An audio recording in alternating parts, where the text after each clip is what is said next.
Nursing corner YouTube চ্যানেলে বন্ধুরা আবারও সবাইকে স্বাগত। আজকে একটা নোটিশ নিয়ে এসেছি। আমি সাধারণত নোটিশ নিয়ে আসি না, কারণ হচ্ছে আমার অলরেডি শর্টসের ভিডিওতে বা আমার হোয়াটসঅ্যাপ টেলিগ্রাম চ্যানেলে আমি টেলিগ্রামে আপলোড করিয়ে দিই পিডিএফ।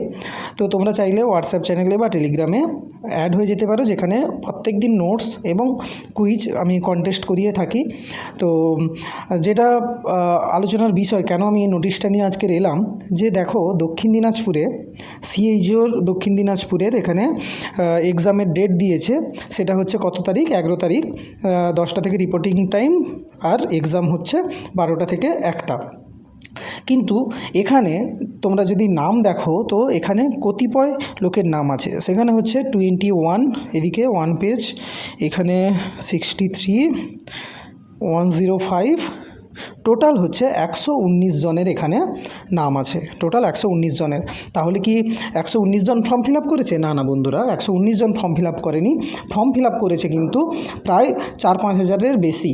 তো সেক্ষেত্রে ডকুমেন্টস ভেরিফিকেশান হয়েছে। ডকুমেন্টস ভেরিফিকেশানে যারা ডকুমেন্টস ভেরিফিকেশান করেছো তাদের অনেকেরই নাম আসেনি। কেন নাম আসেনি? এটা একটা কোশ্চেন মার্ক, তাই না? এটা একটা বড় কোশ্চেন মার্ক যে তাদের নামটা কেন এলো না। তো এবার বলবো, বিশেষ করে বাইরের স্টেটে যারা পাস আউট, বিশেষ করে কেএনসি যারা আছো, কেএনসি বা ডব্লিউবিএনসি বাদে যারাই আছো, তাদের কিন্তু নাম আসেনি। কিন্তু এটা কেন আসেনি, এটাও একটা বড় একটা জিজ্ঞাসা চিহ্ন। তো যে ক্ষেত্রে অলরেডি বাঁকুড়ারা এক্সাম করালো, বাঁকুড়া ডিস্ট্রিক্ট, বা তোমার হলো রামপুরহাটেও এক্সাম হলো, সেখানে কিন্তু এরকম কোনো নিয়ম ছিল না। তাহলে ভেরিয়েন্ট ডিস্ট্রিক্টের ক্ষেত্রে ভেরিয়েন্ট নিয়ম কেন হবে? কিংবা তোমরা আরেকটু খেয়াল করলে দেখতে পাবে যে যখন 2023 সালে যখন এক্সাম হয়েছিল, সেক্ষেত্রে কিন্তু সবাই এক্সাম দেওয়ার সুযোগও পেয়েছে, আর সবাই কিন্তু পরীক্ষায় বসারও সুযোগ পেয়েছে এবং তাদের সিলেকশানও হয়েছে। শুধু তাই নয়, এখানে আরও একটা ব্যাপার বলে রাখি, যে যারা অলরেডি বিএসসি মেল আছো, তারা জানবে যে অলরেডি কিন্তু তোমরা গ্রেড 2 এক্সামেও কিন্তু বসতে পারছো না। তো এক্ষেত্রে কোথাও গিয়ে বিএসসিদের ক্ষেত্রে, বিশেষ করে বিএসসিদের ক্ষেত্রে, ছেলেদের ক্ষেত্রে তো একটা বড় প্রবলেমের বিষয়।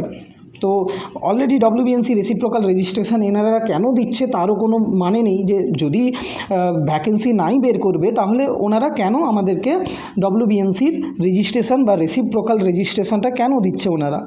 তো এটা গেল আর একটা বিষয়, রেসিপ্রোকাল রেজিস্ট্রেশনটা কেন দিচ্ছে, তো এটা একটা বিষয়।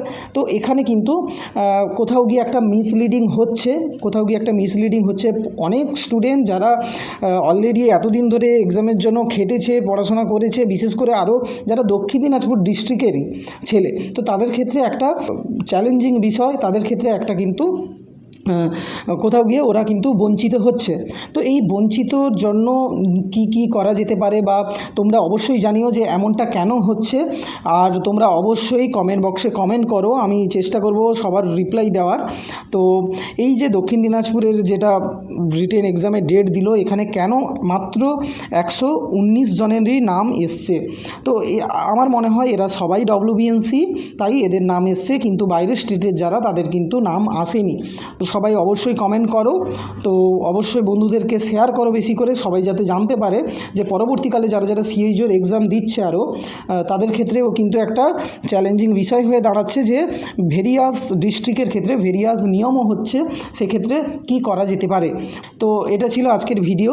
তো সবাই কমেন্ট বক্সে অবশ্যই কমেন্ট করো।